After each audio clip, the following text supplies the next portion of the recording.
L'innovation est le plus souvent ramenée à sa simple dimension technologique. L'attention des entreprises, des pouvoirs publics est essentiellement tournée vers l'innovation produit, elle-même conçue comme fondée sur les investissements en recherche et développement. Bref, c'est la vision classique de l'innovation. Or, l'innovation peut également être de nature managériale.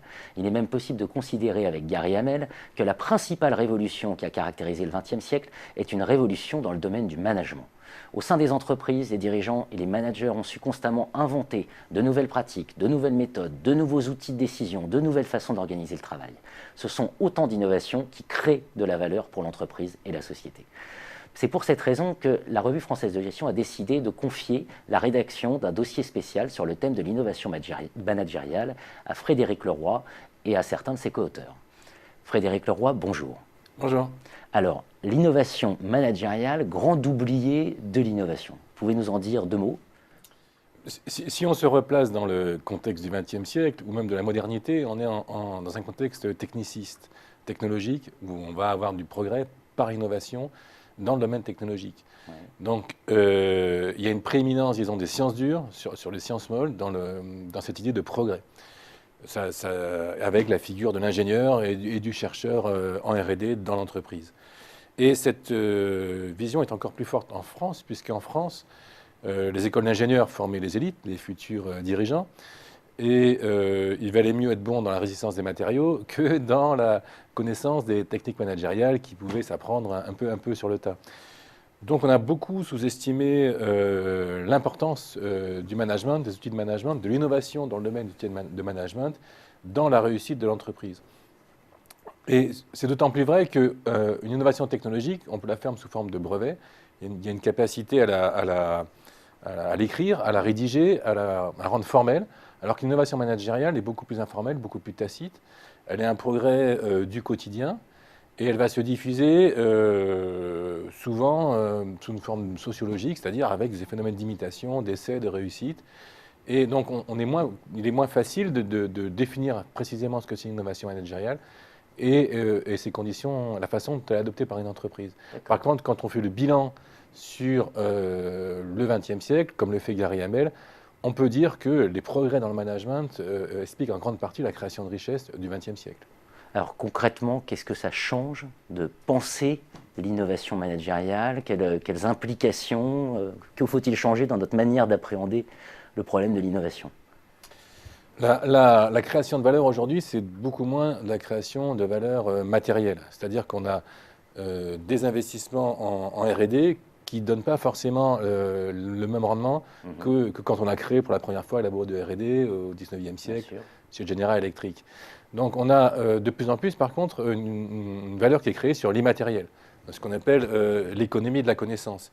Et par nature, les innovations managériales sont des actifs immatériels, créateurs de valeur. Donc ils correspondent très bien à l'évolution aujourd'hui de cette économie de la connaissance. Et donc, reconnaître la capacité des managers à innover, reconnaître qu'ils créent de la valeur pour l'entreprise, c'est reconnaître les managers. Reconnaître que la façon dont ils ont de concevoir et de reconcevoir leur travail, c'est à l'origine d'une création de richesse pour l'entreprise et pour l'actionnaire. Et comme on a beaucoup de mal aujourd'hui à faire la différence avec l'innovation technologique, parce que de plus en plus d'entreprises investissent dans l'innovation technologique pour de moins en moins de résultats, c'est la capacité en fait à avoir une créativité conceptuelle, avoir une créativité dans le domaine des façons de gérer, dans ce qu'on appelle les modèles économiques aussi, qui crée une véritable valeur pour l'entreprise. Bon, on est loin de la culture française. Hein. Oui. C'est vrai qu'on comprend bien ce que vous avez dit dans la première partie, culture d'ingénieur, culture technique, culture scientifique. Là, vous faites appel à la créativité, à la...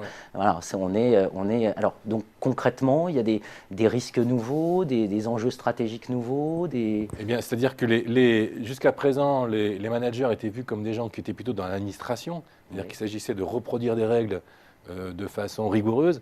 Et maintenant, on s'aperçoit que les managers, par leur capacité à innover, vont transformer leur travail au quotidien, le travail au quotidien des autres, vont transformer l'organisation globale de l'entreprise, peuvent remettre en cause les modèles d'affaires, et donc eux-mêmes deviennent des innovateurs. Donc il y a une revalorisation quelque part du rôle du manager au quotidien. Dans cette dimension innovation, c'est pas seulement le laboratoire de R&D qui a son mot à dire sur l'innovation, c'est l'ensemble des managers de l'entreprise. Donc il y a une espèce de démocratisation de l'innovation dans l'entreprise. Et l'idée, c'est que c'est en lien avec les phénomènes comme l'empowerment, parce que ça permet à l'entreprise de bénéficier en fait du talent de chacun et pas simplement de la créativité d'une centaine de personnes enfermées dans un laboratoire. Si je vous suis bien, on passe presque d'une logique d'innovation à une logique de transformation. C'est une transformation du management, un management par la transformation. On est sur des logiques comme ça. Oui, ça englobe les managers, ça englobe également les consultants qui produisent des innovations managériales et qui les diffusent à travers la consultation. Ça englobe les chercheurs dans le domaine du management. Et en fait, ça réconcilie quelque part ces trois domaines, les managers, les consultants et les ingénieurs, dans une même quête de l'innovation qui a tout autant de légitimité que l'innovation technologique. Et alors, une de vos conclusions fortes, si je vous ai bien lu, c'est les pouvoirs publics doivent intégrer cette question. C'est-à-dire qu'il faut arrêter de saupoudrer sur des choses extrêmement techniques et il faut penser un peu autrement le problème, y compris de la subvention de la recherche publique, par exemple. Alors, les pouvoirs publics et les entreprises. Pour vous donner un exemple, je discutais avec un cadre d'Ericsson qui m'expliquait qu'il payait plusieurs milliers de chercheurs pour faire de la R&D technologique. Or, la R&D technologique de l'industrie, c'était 20% du CA d'Ericsson. 80% du CA d'Ericsson, c'est du service. Et je leur ai demandé combien il avait de chercheurs dans le service, il avait zéro chercheur.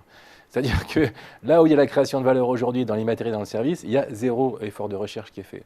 Et c'est la même chose effectivement au niveau du pouvoir public. On a 100% des fonds publics pour l'innovation qui vont dans l'innovation technologique, 0% qui sont en soutien à l'innovation managériale. Or, la création de valeur se fait beaucoup plus aujourd'hui dans la conceptualisation de modèles d'affaires nouveaux que dans la pure innovation technologique. Bon, un exemple comme celui de Facebook, il y a de l'innovation technologique, mais c'est surtout une nouvelle conception, qui a une nouvelle façon de penser qui est mise en œuvre et qui crée la valeur de cette entreprise, qui est aujourd'hui une des plus grosses entreprises, qui a une des plus fortes cotations au CAC 40. Donc c'est tout autant, ou moins autant dans la créativité des managers que dans celle du laboratoire de R&D qu'on a les profits futurs. Et c'est vrai qu'en France, on est peut-être en retard d'une guerre là-dessus. Ce que j'allais dire, c'est-à-dire que quand on s'interroge toujours sur les raisons de la capacité de rebond des États-Unis, par exemple, de l'économie américaine, y compris face à la crise, et les difficultés parfois ou l'inertie française, on a peut-être là un élément d'explication. C'est peut-être pour ça aussi qu'aller discuter avec des gens comme le professeur Gary Hamel peut présenter un intérêt, y compris pour des chercheurs français, et de l'adapter évidemment à notre propre contexte. Alors, pour finir, sur ce point, donc, on peut imaginer qu'il y ait un jour des laboratoires universitaires d'innovation managériale. Il y en a un à la London Business School, il y en a un au groupe Subdeco Montpellier qui vient de se lancer également dans le domaine. On peut même imaginer un jour, comme il y a des musées d'innovation technologique, qu'on ait un jour, pourquoi pas, des musées de l'innovation managériale. Ce serait une reconnaissance en fait de tout ce que les managers ont pu apporter au progrès de l'entreprise et de la société en général. Écoutez, merci pour cette discussion et donc un dossier spécial sur l'innovation managériale, octobre 2013, à consulter dans la Revue française de gestion. Merci à vous.